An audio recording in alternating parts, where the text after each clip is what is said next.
What's going on, everyone? So, Max Christie, right? He was recently asked about, what is his most memorable moment thus far of his career, and he said being traded to the Dallas Mavericks. And I see a lot of Laker fans and stuff upset about that.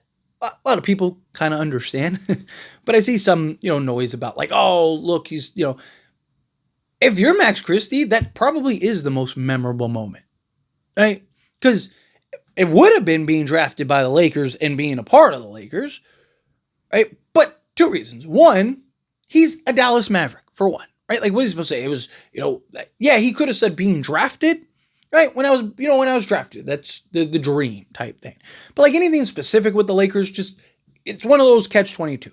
Right? If he says anything nice about the Lakers, Dallas fans get all upset, like, oh, they go back to the Lakers, right? Then, he says anything nice about Dallas, then all the Laker fans are like, oh, so it's not the Lakers, the team that drafted you. It's a lose-lose question, really, right? But I thought he gave the best answer, right? Because the other side to that is like, what about Max Christie's experience with the Lakers was memorable or enjoyable?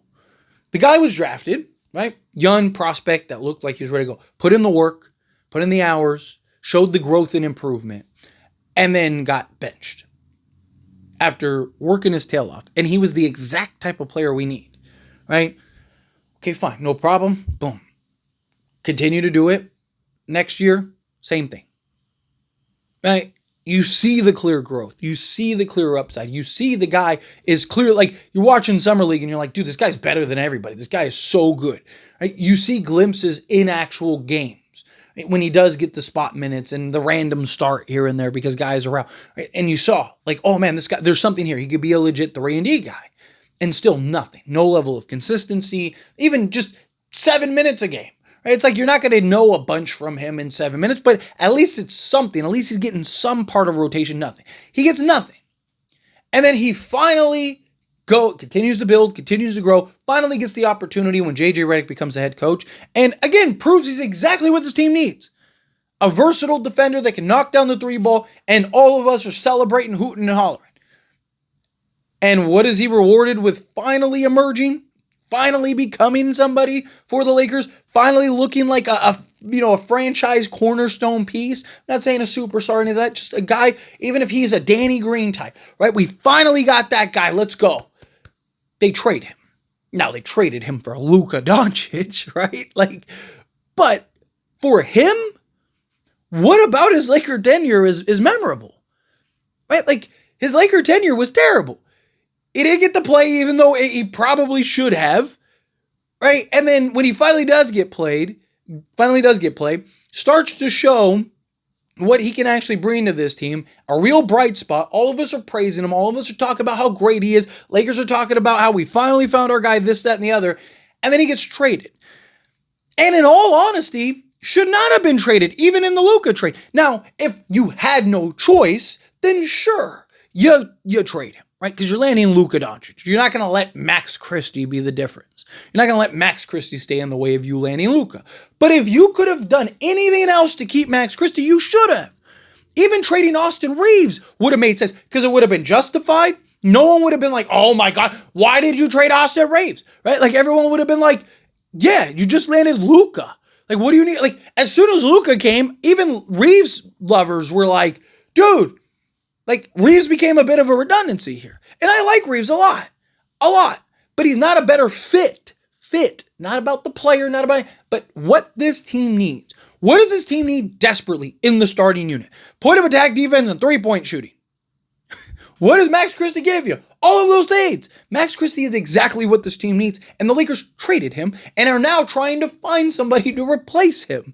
And it's like, you had him. You should have, if you had to give up a first or, all your first or whatever, because you could have given up, literally, Anthony Davis, Max Christie, Dalton Connect, both firsts and, Austin Reeves, like everything for Luka, and no one would have said everything.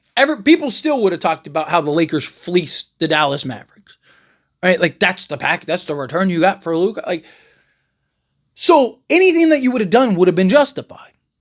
But don't get me wrong, they got an amazing deal for Luka. I'm not complaining about the deal itself, but I'm looking at it from Max Christie's perspective. It's like, dude, I'm exactly what they needed. They traded me when I finally started to merge myself. And then he goes to Dallas and is like a 15, whatever, 3-3 guy on like 40+% shooting. Right? It's just like, wow, like this guy is unbelievable. Right? You look at Max Christie and it's like, well, yep, should have kept him. So much so we're still talking about like, is there a way for the Lakers to go and trade for him back? Like, and he's 22 years old. He'll be 23 around the trade deadline.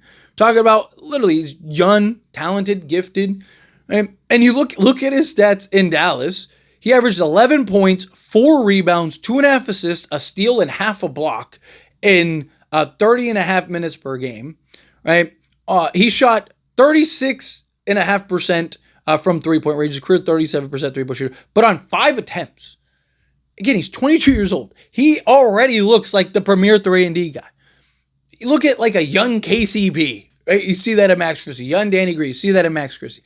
Like Max Christie is exactly what this team needs. And you look at like what he was doing with the Lakers. Like with the Lakers, he was, almost 9 points, 8.5 points, 3 rebounds, 1.5 assists, a steal, and half a block.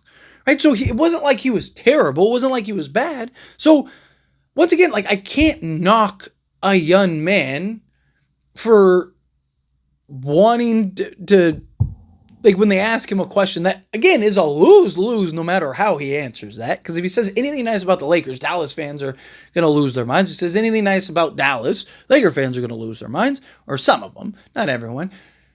And so he just kind of gives like the, hey, like I'm on the current team. I'd rather, Laker fans be upset with me than Dallas fans. So, hey, it's Dallas type thing, right? But he's right. Like again, it's not even a Dallas or Lakers thing. He's right. Like if we remove our Lakers glasses for a moment and really look at, how like the situation itself, right? Max Christie got dealt a terrible hand with the Lakers and Darvin Ham. Like Darvin Ham refused to play him no matter how good he looked. Even in the games that he did play and look good, the next game he's getting a D&P. It's just like, and then he finally starts to come on the scene for you, playing very good for you, looking like a real, cornerstone piece. Like, this is the guy. Like, this is going to be your starting 2 for the next 15 years. And then he ends up getting traded. And people are shocked that he's, being traded to Dallas. I'm surprised. That was a nicer way to put it than he probably should have. He should, seriously, he got to Dallas and he got the opportunity. He got the minutes, the role, the opportunity, and he delivered. He's showing. And it's like, man, imagine what he would have done. Now, obviously, we'll see the minutes and rotation and whatnot that he gets on Dallas now, given all the vets and stuff like that. Now, everyone should be healthy this year, so it's going to be interesting. But I do think Max Christie is going to play a role. I think he's going to be a part of that team, and I think he's going to look good. But let me know your thoughts and opinions. As always, this is a discussion, so I want to hear from you. Let me know down in the comments. That being said, if you haven't liked this video, hit that like button. Helps me a lot. It's me enjoy these types of videos, and I truly appreciate it. Not subscribe channel, hit that subscribe button. Turn on the bell notifications. Appreciate y'all. See you in the next one.